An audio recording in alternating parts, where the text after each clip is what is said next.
several promising signs for local delegates at the ABO conference.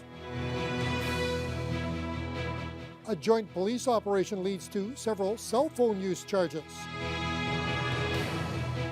And major banks move to hike mortgage rates.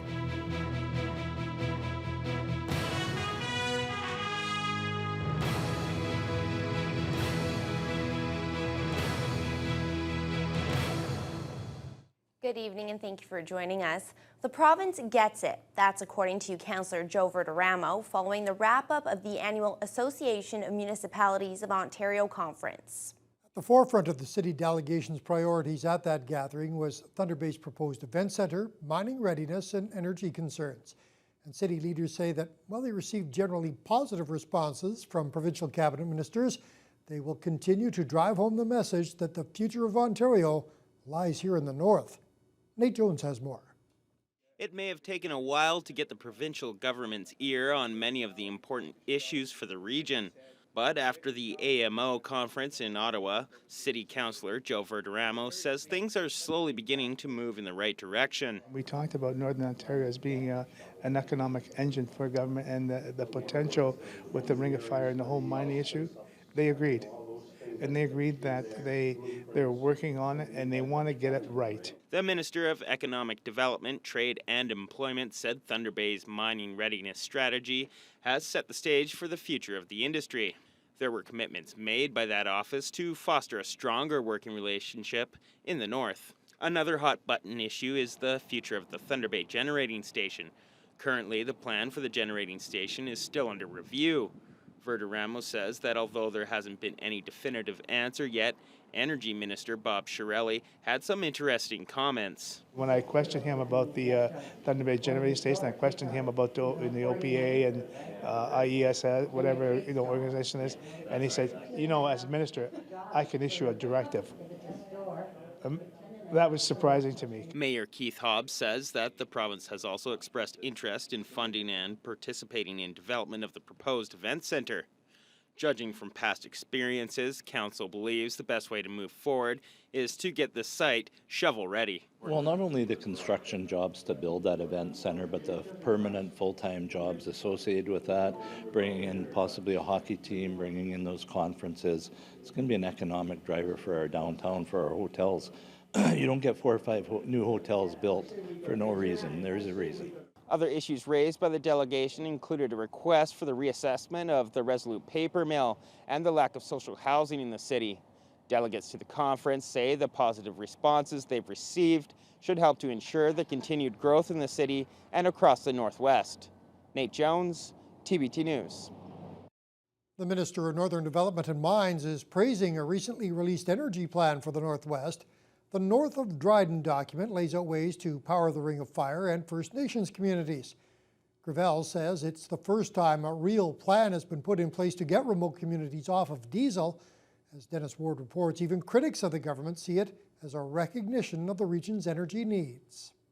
I'm very pleased. Northern Development and Mines Minister Michael Gravel says the North of Dryden Energy Plan is a recognition of the needs for the Ring of Fire, other mining developments, and far north communities. Gravel says finally, after so many years, a plan is in place to get at least 21 remote communities off of diesel. It's not just a cost-saving measure, although it's a significant one. It really is about quality of life and the ability for the First Nations to take advantage of some of the opportunities that we know they want to do. Timmins James Bay NDP MPP Jill Bissong believes the North of Dryden Plan is a recognition of what local politicians have been saying for some time. We know that we don't have the connection from northeastern Ontario to the northwest to be able to supply that electricity as demand goes up.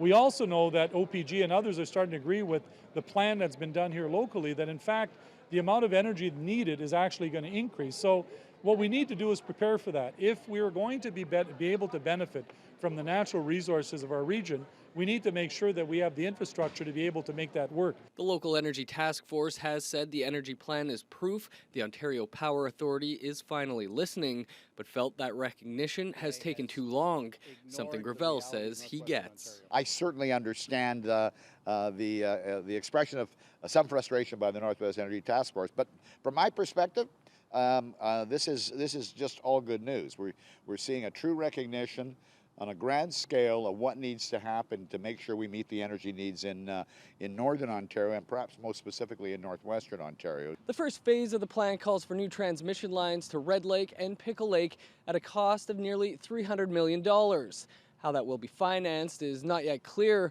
but Gravel says the need for energy is clear and there's a commitment to address it. Dennis Ward, TBT News. It's a classic dilemma trying to balance untouched nature, cottagers, and development. Karen Pauls reports on a battle that's heating up in northwestern Ontario at the site of a famous old lodge. This is the Canadian Shield, just east of the Manitoba-Ontario border. The Canadian National Railway built a rustic but luxurious resort here in 1914. But decades later, Menaki Lodge no longer attracted the same clientele. Numerous owners lost money, and then the lodge burned down in a suspicious fire 10 years ago. That's absolutely beautiful over there. Now, two Manitoba businessmen want to develop the site, convert remaining hotel rooms into 56 condo units, and build 96 new cottages. What we're looking to do is to put something together that's going to be sustainable, but will also be really responsible to the local environment. Well, all you have to do is take a look. Alex Rowe has lived and worked here all of his life. He says the development is too big. There's far too many people that they're going to try and bring in here, and when you put that concentration of boats in such a small area, accidents are bound to happen. The Cottagers Association has raised more than $100,000 to hire their own experts. They found problems with the lodge's original sewage treatment plant. Both of the engineers concluded that the densities proposed by the developer would overrun the plant. This is the Winnipeg River, and this is the sewage treatment plant the residents are worried won't be able to manage the number of people the developer is planning for. If raw sewage spills out of there, it flows downstream all the way to Lake Winnipeg, already considered one of the dirtiest lakes in Canada. The original lodge sat kind of wrapped around the traffic circle here, and now they're proposing at least one row of cottages. If this proposal goes through, this will be a view you won't see anymore. It will be gone. The developers hope to have a decision soon so they can have shovels in the ground next spring. Karen Pauls, CBC News, Menaki, Ontario. A date has finally been set for an inquest into a 2006 death at the Regional Health Sciences Centre. 27-year-old Bruce Munius died in December of that year after being taken into custody by the Anishinaabe Police and the OPP. The proceeding will examine the circumstances that led to Munius' death with the aim of preventing similar occurrences. It will get underway October 21st at Thunder Bay's Ontario Government Building and is expected to take 3 weeks to complete. 22 witnesses have been scheduled. Thunder Bay Police are reporting a major drug arrest, working with information obtained through a cocaine bust back in April. Police say they apprehended a man yesterday walking along Mountvale Avenue. A search of a duffel bag he was carrying turned up almost 3 kilograms of cocaine, valued at about $300,000. Police say the man had flown into Thunder Bay earlier in the day and was registered at a city hotel. A 37-year-old Brampton, Ontario man has been charged with possession for the purpose of trafficking. Local police are resorting to some trickery in their ongoing efforts to catch those who still talk on their cell phone while driving. These men may look like rail workers monitoring the traffic flow on the James Street Swing Bridge, but they're actually CN and CP rail police officers spotting distracted motorists and radioing the vehicle information to Thunder Bay police officers waiting on the other side with traffic tickets in hand. In just a few hours, police issued nearly 40 citations for distracted driving, seatbelt violations, and other offenses. In fact, officers observed so many violations that they literally couldn't keep up with them all. Just due to the volume of vehicles and volume of people being stopped, we've actually missed close to 30 offenses that were being committed that we observed. So we're taking note of those down, and we're going to be doing focused enforcement in this area along with Thunder Bay Police, and hopefully in the future Anishinaabe Police Service as well will be able to join us. The unfortunate thing is that when people see a police cruiser, a marked police cruiser, they just drop the phone. It's hard to see them doing it while you're in uniform. So we have to come up with novel and different approaches for enforcing that law. Now, despite some complaints about the tactic from drivers who were ticketed, Porter says motorists should expect police to carry out more of these sting-type operations in the near future. OPP and Kenora are on the lookout for an escaped prisoner. Police say the man managed to get away Tuesday morning while being transported to the Kenora courthouse. He's been identified as 53-year-old Harvey Smith of the White Dog First Nation. Kenora OPP, along with Treaty 3 police, are also investigating a fatal single-vehicle accident that occurred Wednesday afternoon. Police say the vehicle left the roadway on Lakeshore Drive near the Cameron Bay Bridge and sank into Lake of the Woods. Officers, with the help of motorists at the scene, were able to pull the driver from the vehicle. He was pronounced dead after being transported to hospital. The victim has been identified as 48-year-old Robert Chisel of Kenora. Construction work is underway on Centennial Park's George Creek. Small brook trout creek is getting a facelift thanks to the North Shore Steelhead Association. Contracting crews were on site today as part of the effort to return the creek to its natural state. It will include cedar logs as shade for fish and tree tiers, which will form natural ponds along the stream. When complete, it will offer fish refuge in both high and low water situations in the current river. Project manager Frank Edson says rehabbing the creek has been a great learning experience. It's a mid-sized project, given the fact that we're only rehabbing approximately 100 meters of the stream bed. So it's gone well. We hope to use the experience that we've gained from here to do other creek projects in the district and in the city of Thunder Bay as well. Edson says they hope to start the planting portion of the project on Monday. He says the George Creek project could be completed as early as Wednesday. Yes Employment Services is celebrating one of its most successful years yet. It says over 240 youth from several communities across the region have been placed into jobs of their choice this summer. The Ministry of Children and Youth Services sponsors the program that's designed to provide employment opportunities for people between the ages of 15 and 20. It's a chance for them to not only find jobs in the community where they live, but also in the area of work they are most interested in. Jobs for Youth is part of the Ontario government's Youth Opportunities Strategy program, and this year, 140 Thunder Bay students were offered positions. Yes, Marketing and Communications Director Karen Benincasa says there were a wide range of jobs provided. 140 employers throughout the city. We have had placements in retail, in customer service, labor, quite a variety, and so the students were able to get some valuable experience and hours. Well, the Multiple Sclerosis Society of Canada is once again partnering with A&W restaurants to raise both funds and awareness. The Cruisin' for a Cause campaign is now in its 5th year, both here in Thunder Bay and across the country. Last year, over $2,000 was raised locally and almost $300,000 was raised across the province. $1 from every teen burger sold by A&W will be going to the society, and donations are also being accepted. 50-50 draws will help to raise additional funds. Wendy Morgan sits on the Thunder Bay MS Society board. She's also been living with the disease for over 30 years. Morgan says raising funds is just as important as raising awareness. It means that people finally understand the need, and they will financially support as well as support people in getting other things done, like ramps in places where there are no ramps, and making things accessible. To date, the Cruisin' for a Cause campaign has raised more than $3 million for the MS Society.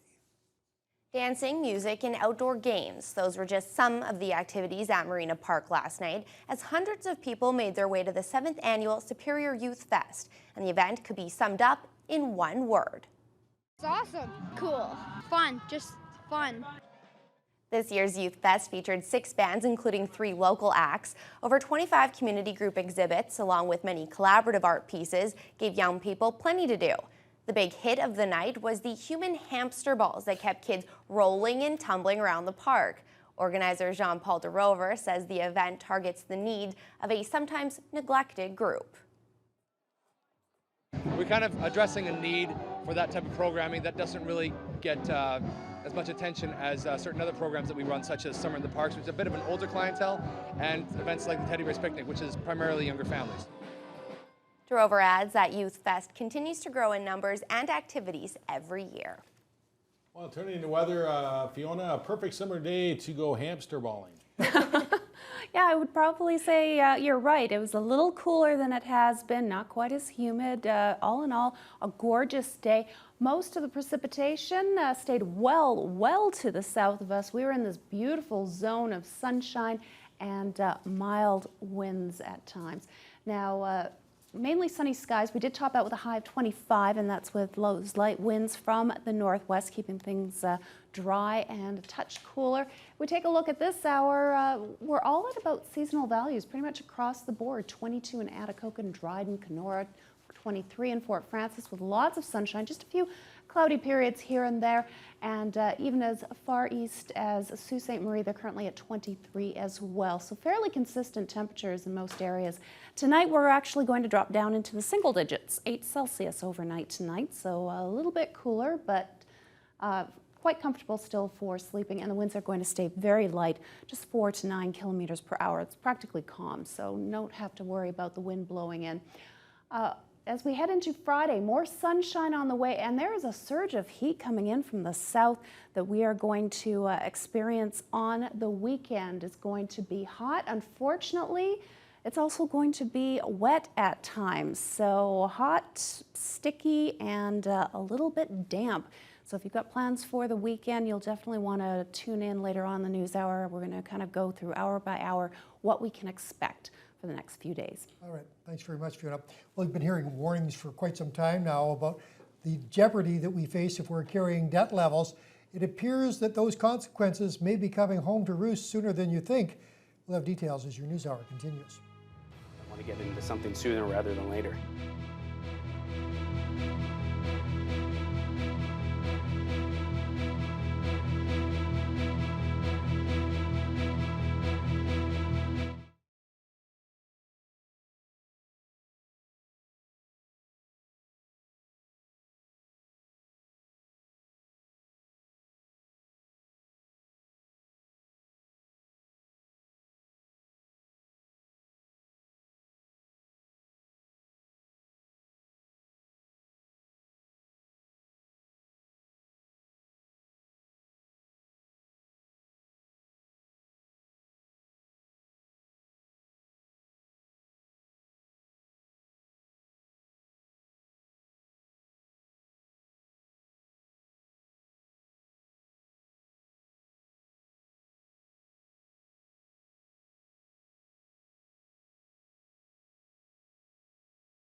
There is bad news for consumers tonight, as the age of rock bottom interest rates may be coming to an end in Canada.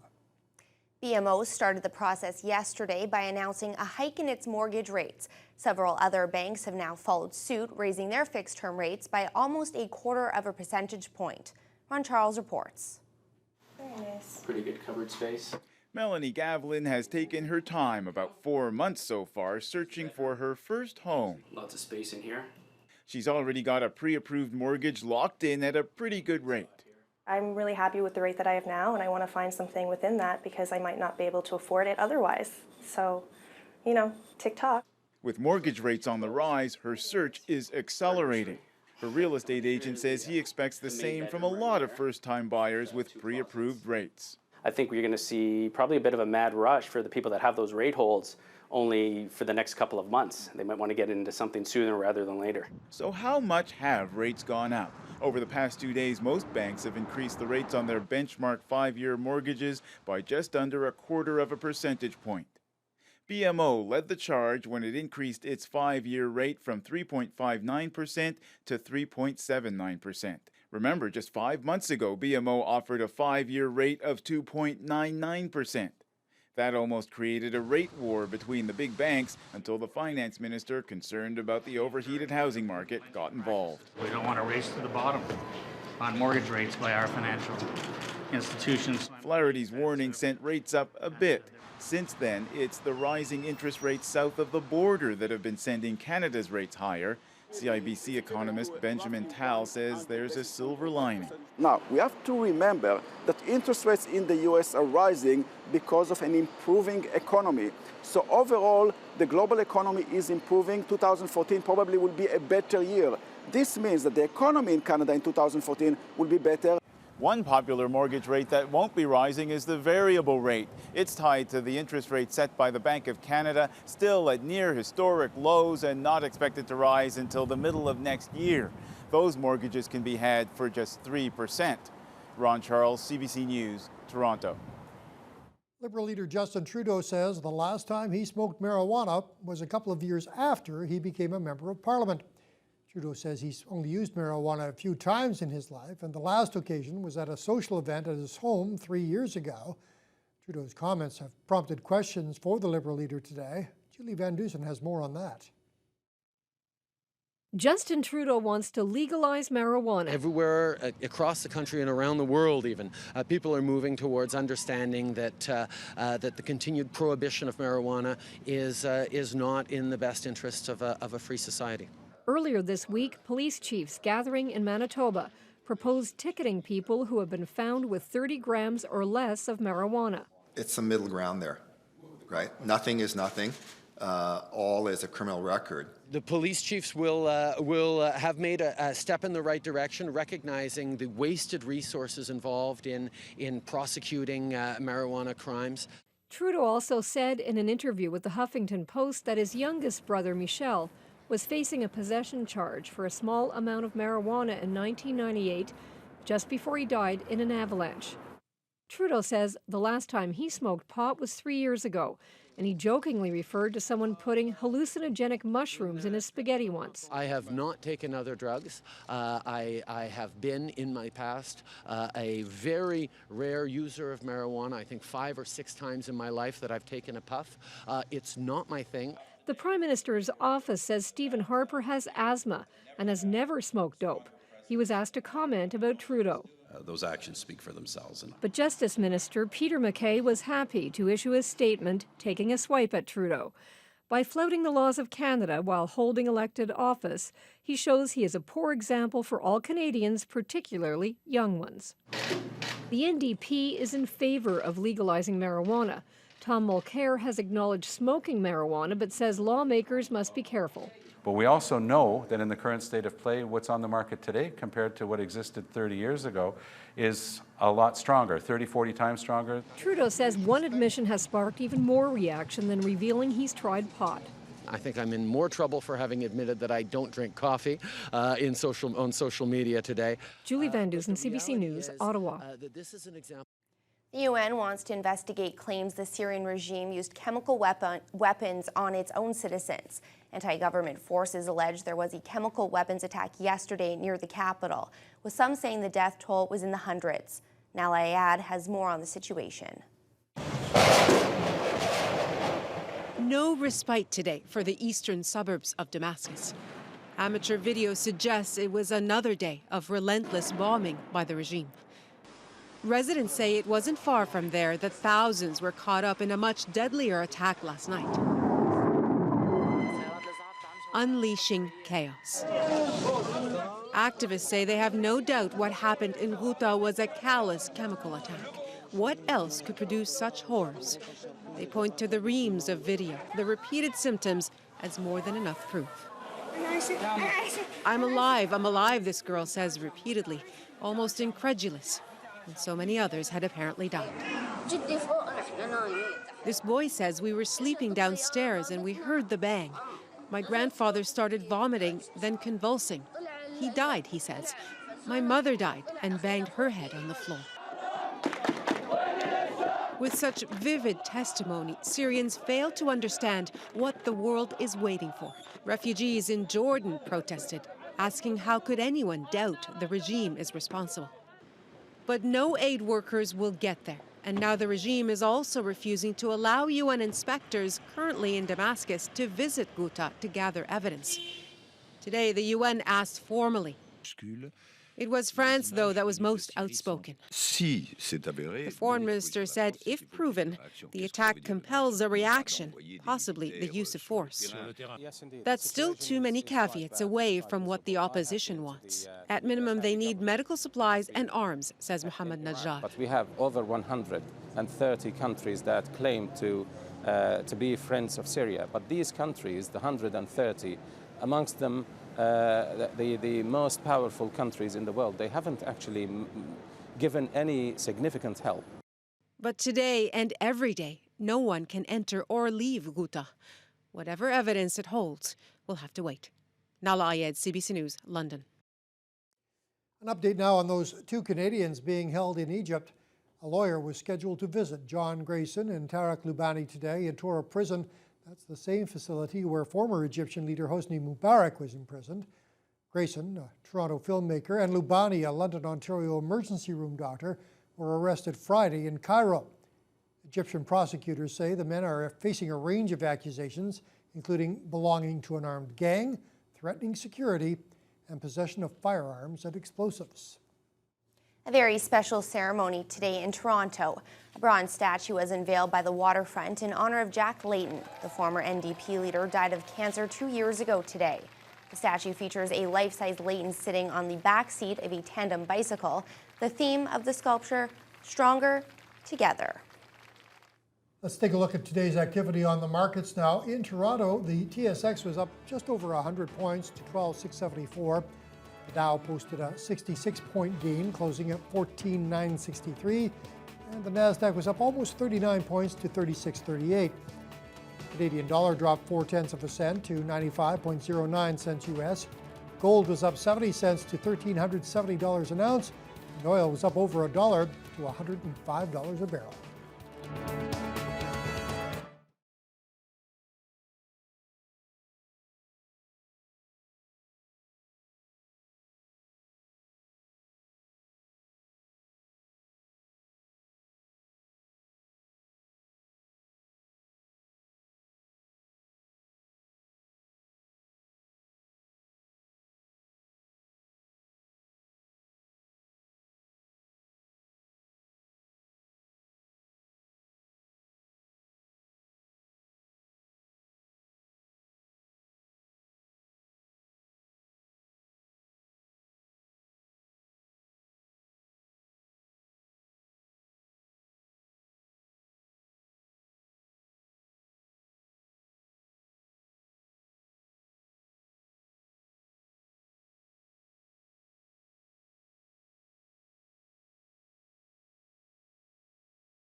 Some bad news for a much-honored local sports star today. Randy has the details. Thank you, Barry. A Thunder Bay athlete is lucky to be alive after a serious crash while training in Quebec. Robbie Weldon and her new pilot, Emily Waugh, were on their tandem bike training for the Paris Cycling World Cup Finals in Matin when they hit a car that had turned in front of them. We're heading down a hill, going 55 kilometers an hour down the hill, and a fellow 74-year-old man in a car was coming up the hill and made a left-hand turn into his driveway right in front of us. And so our tandem hit the back of his car, and we flipped over the car. I landed on the windshield with the bike attached to me.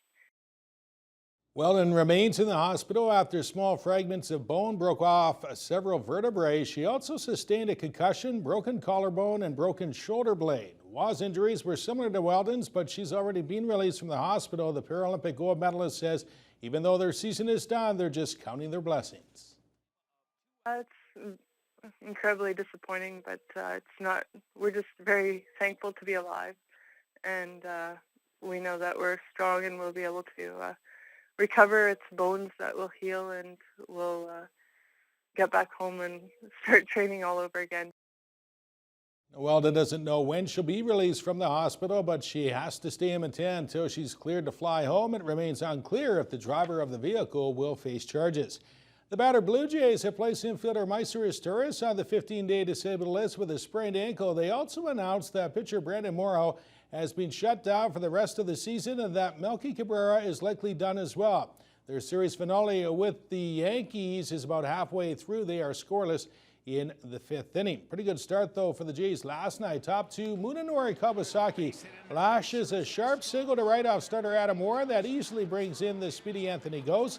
New York, though, returns the favor in the second as Austin Romine settles for a sacrifice fly. He should have had extra bases as Eduardo Nunez tags up, and we've got a tied game at 1. The Yanks take their first lead. Curtis Granderson rips an R.A. Dickey pitch to right. Robinson Cano comes in to count.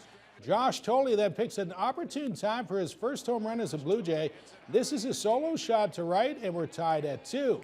Once again, though, the home side with some late-inning heroics. This time, former Cub Alfonso Soriano crushes a Dickey pitch to left for his 9th long ball. And just like that, the Yankees make it 3 for 3, pulling it out 4-2. The Black Sheep Mountain Bike Club held its 3rd of a 4-race downhill summer series last night. While not as popular a local pastime as, say, cross-country biking, the downhill events are certainly a thrill a minute. Ryan Benazzo brings us the results of the race and explains what the club is trying to do to grow the sport in our city. Jake Lacoste has a simple approach to downhill mountain bike racing. I just pedal, hit the brakes as least amount as possible, and stayed on 2 wheels. Lacoste has won all 3 of this season's male elite races hosted by the Black Sheep Mountain Biking Club and sits atop the local series standings with 75 points. There are currently 20 to 25 racers who compete in the events, numbers the club would like to see go up. It's fun just to come ripping down for 2 or 3 minutes at a time. Dylan Bailey is Black Sheep's downhill race director, and while upwards of 100 riders participate in the club's cross-country races, he says people get nervous when they think about downhill. They see, pros doing it, going 1,000 miles an hour, hucking themselves off cliffs and jumps, and they see guys wearing full-face helmets and armor, and that's not what it's about. You can come out and race the small course here, and it's relatively easy. It's a lot of fun, so people are generally just afraid when they hear downhilling. Like, you got to be a maniac to do it when you don't. And Lacoste would love to see more riders out on the hill. It's really healthy to do it, and it's fun. Like, riding downhill, to me, it's pretty easy to do because you don't have to pedal or anything if you don't want to. You just coast down the hill, and then there's nice jumps and everything. It's more for like enthusiasts to that little bit of adrenaline in them. Anyone looking for more information on the Black Sheep Mountain Biking Club can visit their website, Facebook page, or follow them on Twitter. Ryan Benazzo, TBT Sports.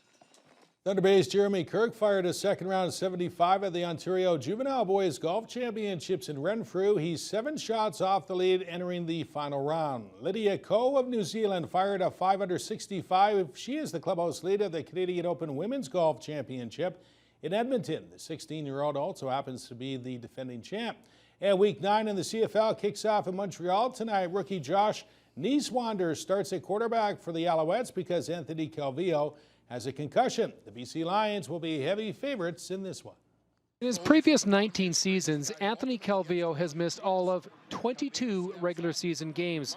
So yes, it is a big deal for the Alouettes not to have AC at their controls for Thursday's game against the BC Lions. But if you think that makes it a walk in the park for the Lions, think again. Look no further than the slapping the Leos received in Toronto by their no-name backup quarterback. What happened in that particular game you're discussing, we did not make plays. And we've got to make plays as a collective whole, as a defense. And if we stay vigilant and do what we need to do, I don't really care who plays quarterback, whether it's AC or not. But we have to make sure that we're clearly aware of what happened last time we played an unknown commodity. When you spend down after down, year in and year out, facing the same quarterback, you get a good read on his style and tendencies. That doesn't necessarily make it easier to defend, but there's generally fewer surprises. So how different will it be for the Lions to face a quarterback whose name they don't even know, let alone have a handle on his playing style? By the way, that would be Josh Nyswander we're talking about. I believe they'll be slightly different. I don't think the ball will be out as quick as AC releases it.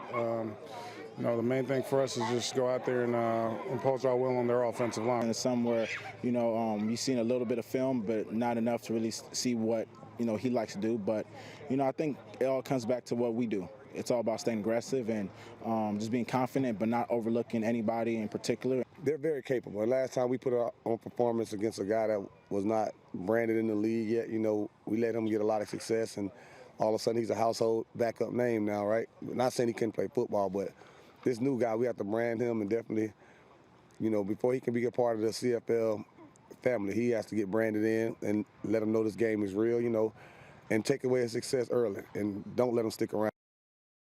Well, like most CFL teams, look for Winnipeg to scour the waiver wire to improve their team. They claim defensive back Bo Smith, who was cut recently by Hamilton. It's something they did not do during the Joe Mack era. Because that was somebody else's philosophy.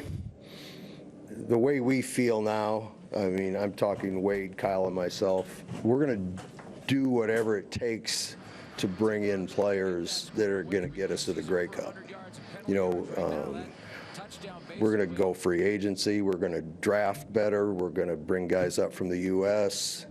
You know, we're not afraid to take guys who are cut by other teams, you know. We'll do whatever it takes to get to the next level. Okay, you know, I think Saskatchewan's a great model for, you know, building their team up. You just can't do it alone with your own acquisitions and your own draft sometimes. I think we all have the same philosophy, where before, you know, I don't think that was necessarily true. A Massachusetts grand jury has indicted former New England Patriots tight end Aaron Hernandez on a first-degree murder charge in the death of a man who was found near his home back in June. Hernandez has pleaded not guilty to murder and weapons charges. Prosecutors say the NFL player orchestrated Odin Lloyd's killing because he talked to people Hernandez had problems with at a nightclub. CONCACAF Champions League soccer last night. It's Guatemala hosting Montreal. Enrique Miranda, watch him. He's taken down inside the box, so a penalty kick is awarded, and he will find the crossbar. So we remain scoreless at the half. Second half, the Impact are pressing this time. A nice move to get open, but then it's Montreal's turn to ring the iron. Finally, in the 87th minute, off a corner kick, the first save is made, but Charles Cordoba Sanchez is there to tap in the rebound, and Guatemala would win it 1-0. And former U.S. Open tennis champ Maria Sharapova is pulling out of the final major of the year, which starts on Monday with a right shoulder injury. Canada's Milos Raonic is seeded 10th. Novak Djokovic and Serena Williams are the top seeds, and American Marty Fish is pulled out of the tourney on the men's side because of hockey issues. And there was one big hockey signing today. Montreal has signed defenseman Douglas Murray. I'd like to see Dion Phaneuf go up against Murray in a fastest skating race. You haven't got the time to waste on that. It would take a while. All right, thanks, Randy. All right, well, tonight we're back with more Big Brother, and it's always an exciting night on Thursdays because it's the live eviction. With more, here's your complete lineup on Teletalk. Tonight on Global Thunder Bay, we prove that if you want to win big, you've got to take a risk. Starting at 8 on Glee, the club goes acoustic when the power suddenly goes out at McKinley High.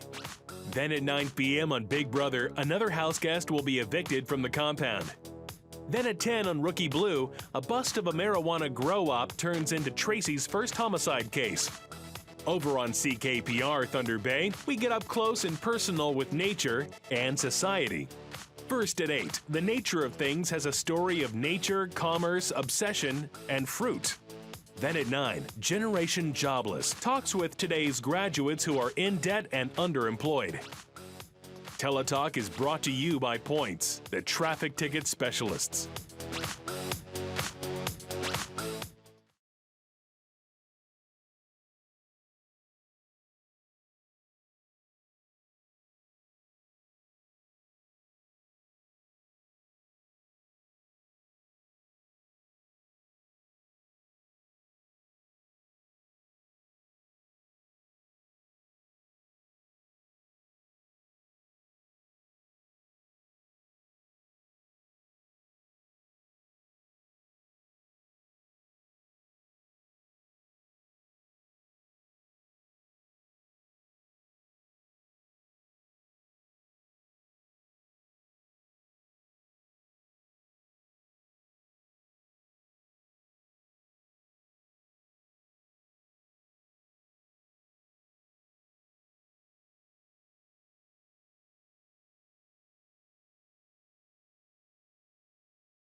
I don't think I'm going to get tired of saying this. It was another beautiful summer day, Fiona, and that's mainly due to the humidity wasn't playing as large of a role as it had been the last few days. Yeah, the humidity level has been dropping, and even though we topped out with a high of 25, which is above the norm for this time of year, we didn't have to deal with the humidex causing it to feel uncomfortably warm. So this was, I think for this time of year in August, just a gorgeous day, and winds relatively light.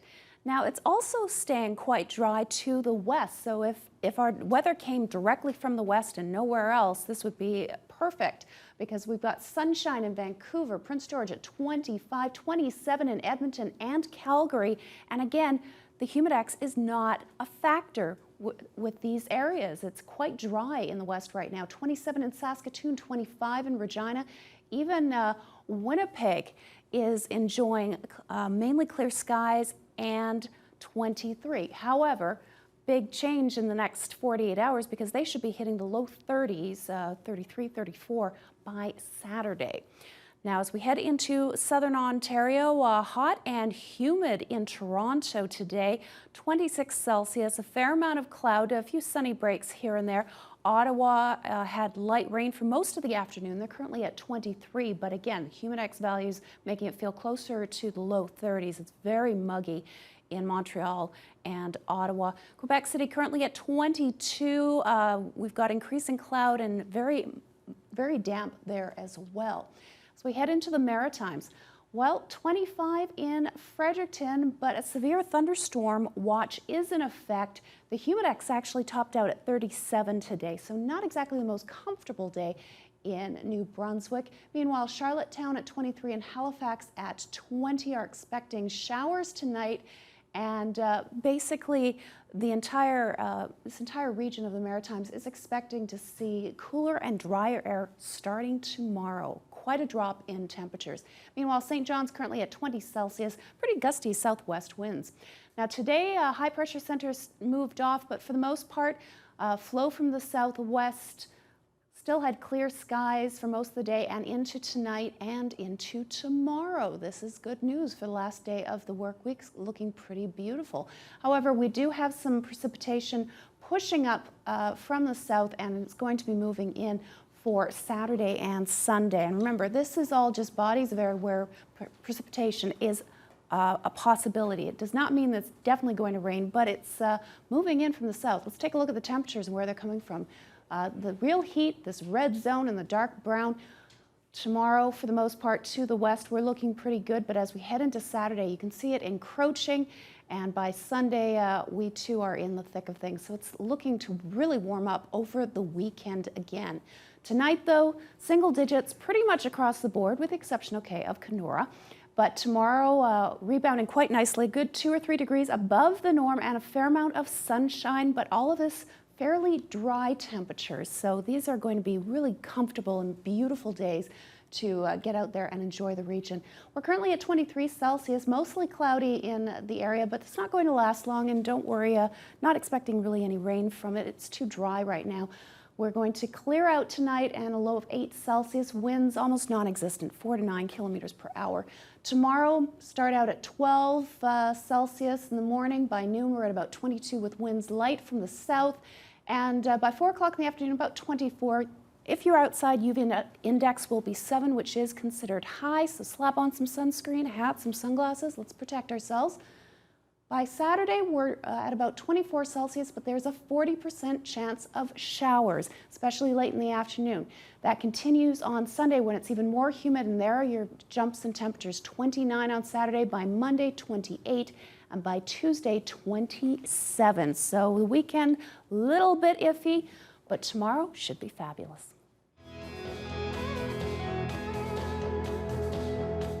It's a devastating brain disease similar to Alzheimer's and often associated with repeated head trauma such as concussions. Now, new research is shedding light on some of the first symptoms a patient might experience. As Janika Duncan tells us, it's hoped the findings might lead to new ways to help. Lisa McHale donated her husband's brain to scientists studying the effects of trauma on the brain of athletes. In all the years of Tom struggling, it never occurred to us in a million years that it had anything to do with any injuries he had sustained playing football. After 9 years in the NFL, Tom battled depression and abused painkillers. He died of a drug overdose at 45. Researchers at Boston University School of Medicine found he had chronic traumatic encephalopathy, or CTE. The disease is found in people with a history of repeated brain trauma. Now a new study shows the disease may initially affect a person's behavior and mood, or memory and thinking skills. There's this development of an abnormal protein in the brain that eventually gets worse and worse, destroying brain tissue, and those symptoms can eventually result in full-blown dementia. Scientists looked at the brains of 36 male athletes diagnosed with CTE after death. The researchers interviewed family members and reviewed the athletes' medical records. One of our primary goals right now is to be able to diagnose this disease during life. Lisa says the changes in Tom were gradual, starting with mood, then behavior, then memory. He was really having difficulty with depression, and that really seemed to be shocking in Tom, because he was somebody who had been so full of life. Lisa now works with researchers and other families to raise awareness for this debilitating disease. Jerika Duncan, Global News. Well, you fellows will want to listen up to this next one. A major new event was announced today, strictly for the guys, and we'll have details for you right after these words.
A major new men's-only event has been announced in support of the United Way. Bo Daddy's Cajun Grill House will play host next month to the first ever Ultimate Men's Night Out. The event will feature delicious food, beer, live music, the Bo Daddy bombshells, and tons of prizes. Bo Daddy's owner, Chris Davidson, says attendees can also compete in feats of strength challenges like arm wrestling and Randy's favorite, hot sauce shooters. I haven't really seen many only men's events around. And it's about men being men. It's about big fun, boisterous, big flavors, the strongman competitions that we have planned, this hot sauce shot competition. You know, the United Way, we always appreciate the efforts of our corporate sponsors and donors who really generate tons of ideas to help out with the campaign.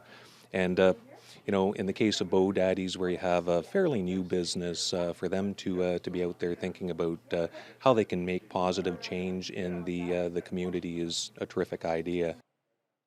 Now that event takes place September 19th. Tickets are $100 a piece or $360 for a table of 4. Proceeds from the event will benefit the United Way's Community Fund. Randy, I'm sure you're just going to be lining up for those hot sauce shooters. Right? I'll have to start practicing. Just make sure you have a nice cold glass of milk afterwards. Exactly. And my lantern. We're going to recap our top story. Well, the annual AMO conference has wrapped up where local politicians discuss the city's proposed event center as well as mining readiness and energy concerns for the city as well as for the region. And with NHL training camps just around the corner, about 3 weeks away, Matt Scooby will profile Thunder Bay's Patrick Sharp on the late edition.